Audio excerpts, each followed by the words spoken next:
আপনি কি যেখানেই ঠাকুরের মূর্তি কিংবা ফটো দেখেন কিনে ফেলেন? আর এই সকল ঠাকুরের স্থান হয় আপনার ঠাকুর ঘরে? রোজ স্নান সেরে ঠাকুরকে ধূপ দেখিয়ে জল মিষ্টি দিতে কোনোদিনই ভুল হয় না আপনার। পুজোও করেন নিষ্ঠা ভরে, তাতেও সংসারে নানা রকম সমস্যা দেখা দিচ্ছে। এর পেছনের কারণ কি খুঁজে পাচ্ছেন না আপনি? কখনো ভেবে দেখেছেন একই ঘরে এত দেবদেবীকে একসঙ্গে রাখা উচিত কিনা? এমন অনেক বাড়ি আছে যেখানে ঠাকুর ঘরে কতগুলো দেবদেবী আছে তা গুনতে গেলে হাঁপিয়ে উঠতে হয়। কোনো ধর্মস্থানে ঘুরতে গিয়ে ঠাকুরের ছবি কিনলে কিংবা কারো থেকে উপহার পেলে সবই জমা করেন ঠাকুর ঘরে। জ্যোতিষ মতে এমন করা উচিত নয়। আপনি প্রতিদিন নিয়ম করে পুজো করেন, নির্দিষ্ট সময় ঠাকুর ঘরে ধূপ জ্বালান, তবু সংসারে অশান্তি লেগেই আছে, কিংবা কাজের জায়গায় বিভিন্ন সমস্যার সম্মুখীন হচ্ছেন, কিছুতেই ভেবে পাচ্ছেন না এর নেপথ্যে কি কারণ থাকতে পারে। আসল সমস্যা অন্য জায়গায় হতে পারে। আপনার ঠাকুর ঘরে এমন কিছু দেবতার মূর্তি বা প্রতিকৃতি রয়েছে যা ঘরে রাখা একেবারেই উচিত নয়। হিন্দু শাস্ত্রে এই দেবতার ছবি বা মূর্তি বাড়িতে রাখলে আপনার জীবন অশান্তিতে ভরিয়ে তুলতে পারে। কোন দেবদেবীর কথা বলছি আসুন শুনে নিন। বাড়িতে ভুল করেও শ্মশানকালীর ছবি বা মূর্তি রাখবেন না। তান্ত্রিকগণ এই দেবীর পুজো করে থাকেন। বাড়িতে এই দেবীর ছবি বা মূর্তি রাখলে গৃহস্থের অমঙ্গল হয়। দেবী শ্মশানকালী খুবই জাগ্রত, তাই দেবীকে রুষ্ট করা কখনোই উচিত নয়। কোন দেবতার বিধ্বংসী বা রুদ্র রূপের ছবি বাড়িতে না রাখাই ভালো। এই ধরনের ছবি বা মূর্তির পুজো করলে তা অমঙ্গল ডেকে আনে। এর ফলে আপনার জীবনে অশান্তি নেমে আসতে পারে।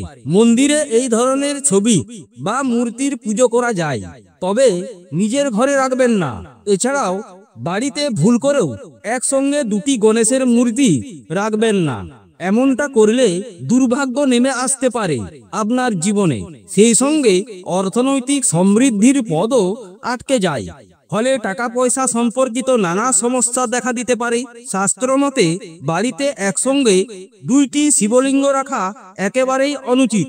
এমনটা করলে মারাত্মক ক্ষতি হতে পারে, কারণ একসঙ্গে দুইটি শিবলিঙ্গ রাখলে শিবলিঙ্গের মহিমা হ্রাস পায়। তাই বাড়িতে ভুল করেও দুইটি শিবলিঙ্গ একসাথে রাখবেন না।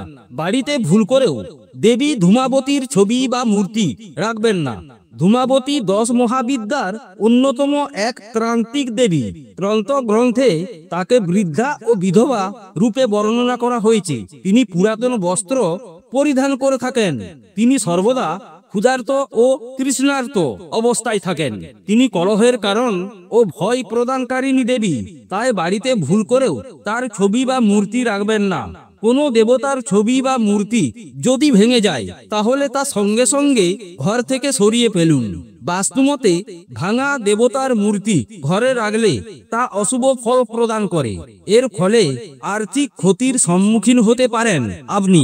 এছাড়াও ঠাকুরের সিংহাসন প্রতিষ্ঠার ক্ষেত্রে মাথায় রাখতে হয় নির্দিষ্ট দিকের কথা।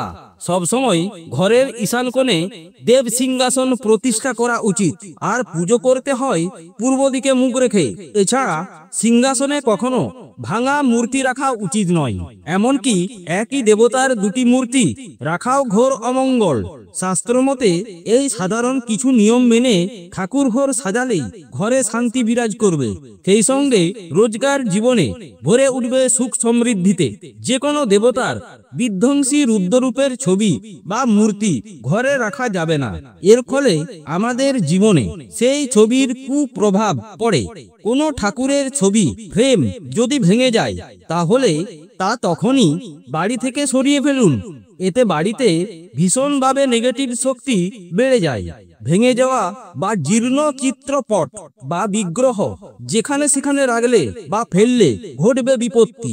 এগুলো কোনো পবিত্র জলাশয়ে বিসর্জন দেওয়া উচিত। একই দেবতার একাধিক মূর্তি বা ছবিকে পুজোর জায়গায় পাশাপাশি রাখা যাবে না। শাস্ত্র মতে এর ফলে বাড়িতে অশান্তির সৃষ্টি হয়। ছেঁড়া বা বছর শেষের ক্যালেন্ডার ঘরে একবারেই রাখতে নেই, এটি ভীষণ অশুভ বলে মানা হয়। এই সমস্ত নিয়ম নিয়মগুলি করে চলুন, তাহলে আপনার পরিবার শান্তিতে ভরে উঠবে। বন্ধুরা, ভিডিওটি ভালো লাগলে লাইক, কমেন্ট, শেয়ার করে দিবেন।